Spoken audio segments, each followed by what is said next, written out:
राधे राधे दोस्तों, आज की वीडियो में आप सबके साथ शेयर करूंगी निर्जला एकादशी व्रत की सरल पूजा विधि। मैं बहुत कम सामान में कोशिश करूंगी कि आपको पूजा विधि जो है वो दिखा पाऊं।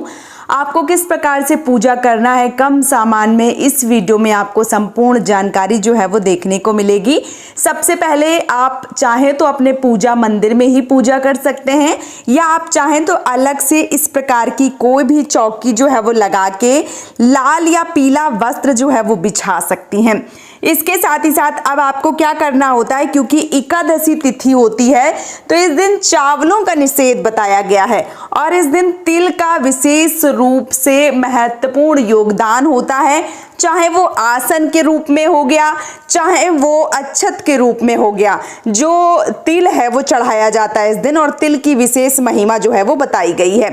तो यहाँ पे मैंने जो तिल है वो लिया हुआ है और तिल का थोड़ा सा आसन जो है वो हम देंगे और यहाँ पे भगवान श्री हरि विष्णु को स्थापित जो है वो करेंगे, विराजमान करेंगे। यहाँ पे थोड़ा सा आसन जो है वो देंगे, यहाँ हम अपने प्रथम पूज्य हमारे गणपति हैं उनको विराजमान करेंगे और इसके साथ ही साथ थोड़ा सा आसन जो है वो देकर हम यहाँ पे जो दीप है वो प्रज्वलित करेंगे। तो यहाँ पे हमने 3 जो तिल के आसन है वो दे दिए हैं। अब हम क्या करेंगे, सबसे पहले हम भगवान श्री हरि विष्णु की कोई भी मूर्ति, विग्रह, तस्वीर जो भी है आपके पास वो आपको विराजमान करना चाहिए। मेरे पास इस प्रकार की तस्वीर है तो मैंने यहाँ पे इस प्रकार की तस्वीर रखी है। आपके पास है वो तस्वीर है तो वो भी आप ले सकते हैं।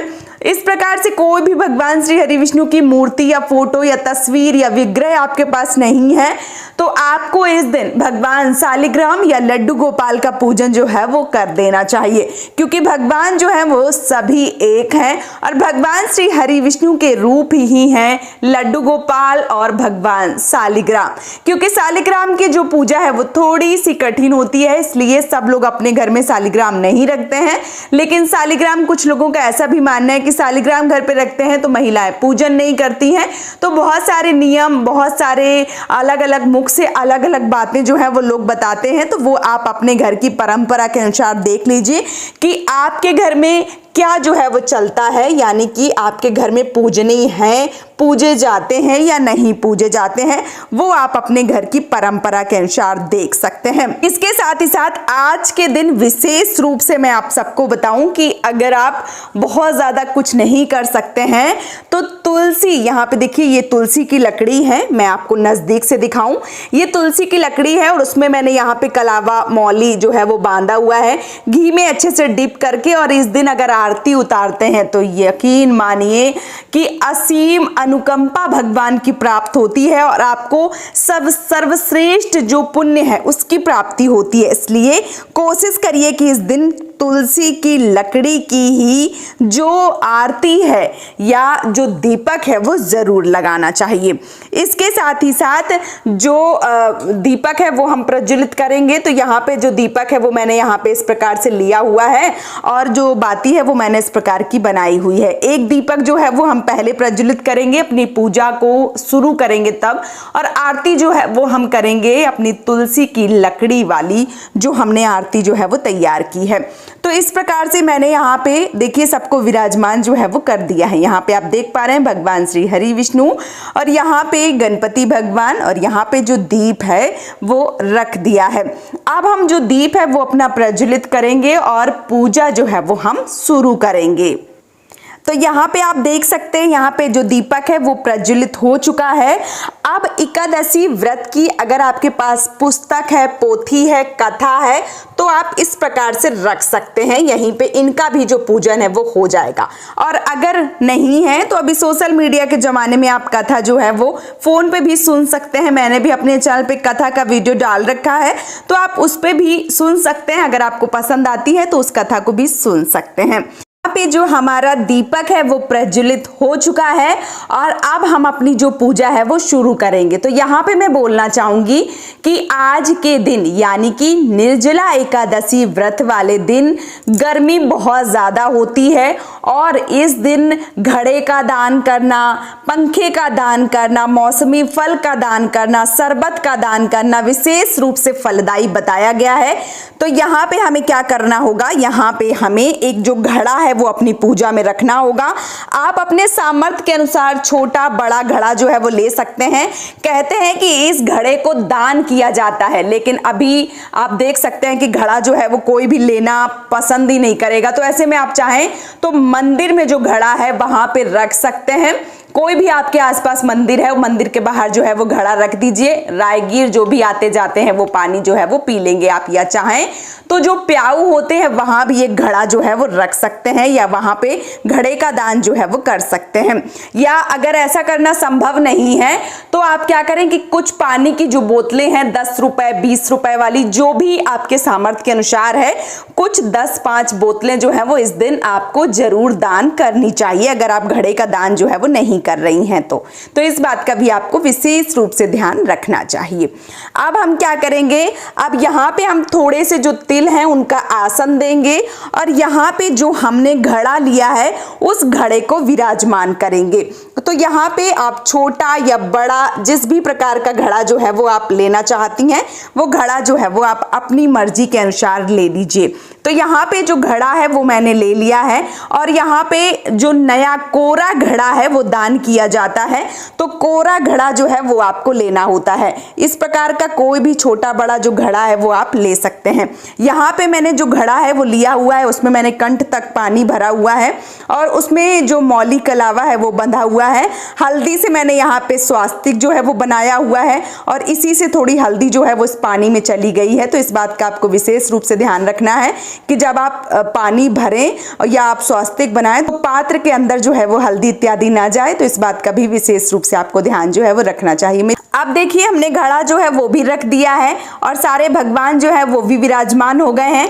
अब हमें क्या करना है, अब हम पूजा को शुरू करेंगे, और पूजा को शुरू करेंगे तो सबसे पहले हम भाव रूपी स्नान करवाएंगे।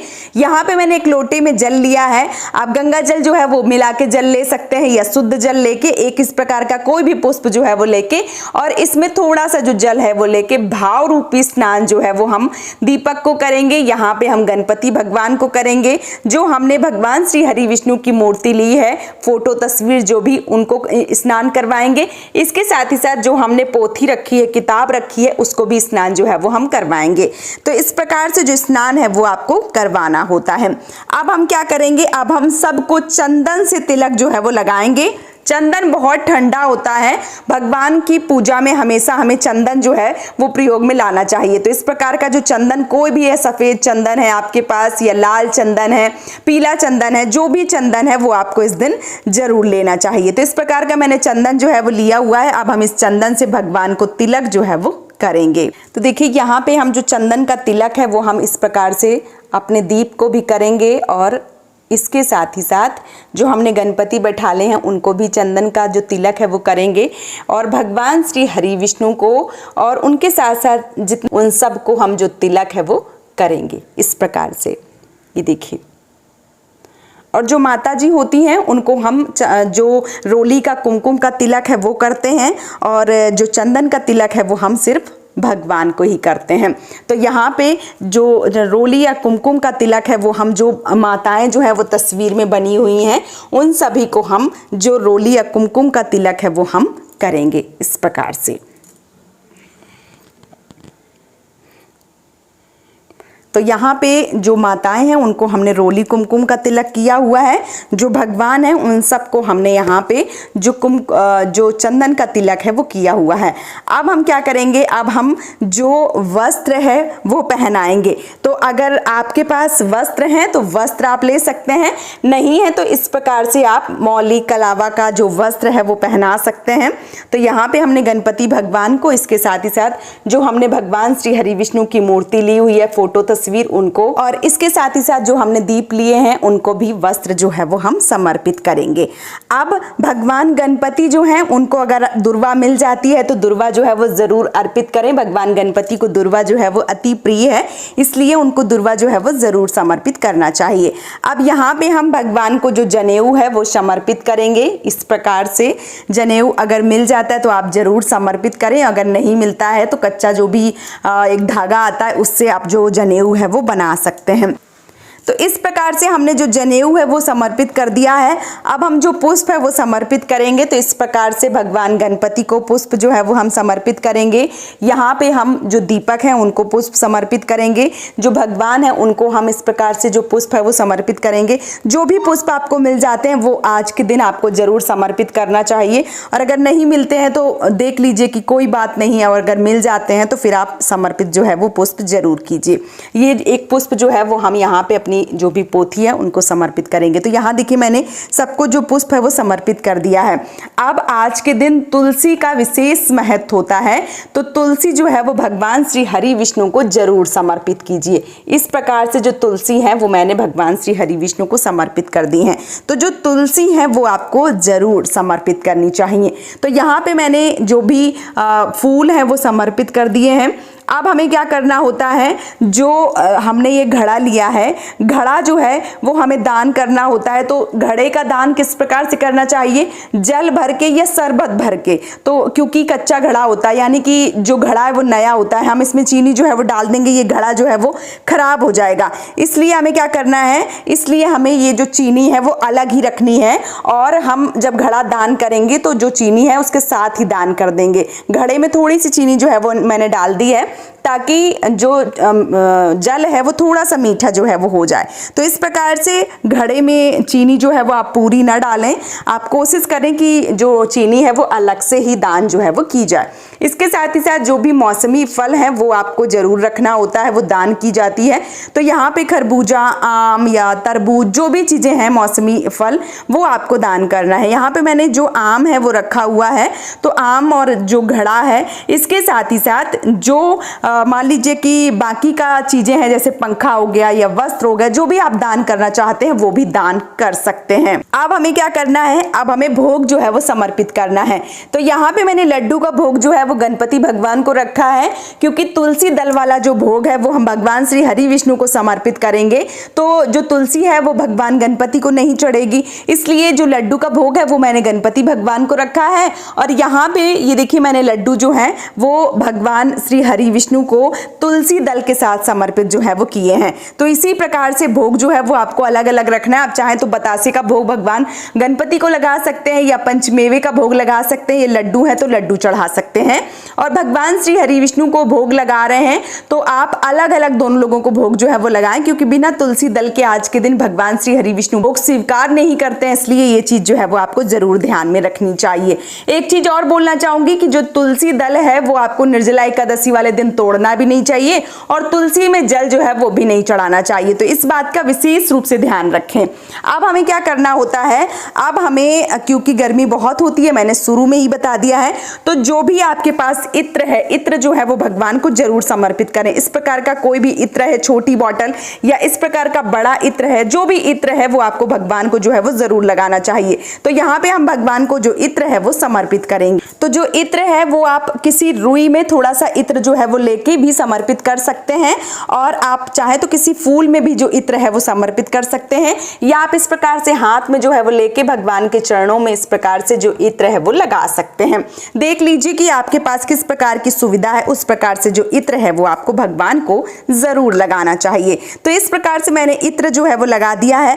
अब हमें क्या करना है, अब हमें भगवान को जिस प्रकार से हमने जल समर्पित किया उसी प्रकार से, जिस प्रकार से भोग समर्पित किया उसी प्रकार से जल जो है, यानी कि खाने के बाद पानी रखा जाता है तो पानी जो है वो, जल जो है वो जरूर समर्पित करें। जल में आप तुलसी दल भी डाल सकते हैं। अगर तुलसी दल डाल देंगे तो फिर भगवान श्री गणपति को अलग से जो जल है वो रखना पड़ेगा। तो मैंने जल में तुलसी दल नहीं डाली है, भोग में तुलसी दल डाली है, और अलग से भी तुलसी दल जो है वो भगवान को मैंने चढ़ा दी है। इस दिन आप जो तुलसी की मंजरी है वो भी भगवान को समर्पित कर सकते हैं। इसके बाद क्या करना होता है कि कहते हैं कि आज के दिन कथा में ऐसा वर्णन किया गया है, मैं कथा जो है वो आपको दिखाऊंगी कि कहाँ वर्णन है।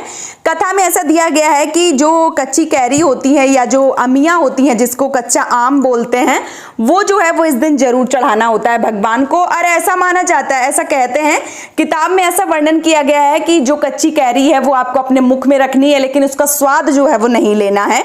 तो ये देखिए जो कच्ची कैरी है वो भी हम भगवान को इस प्रकार से समर्पित करेंगे।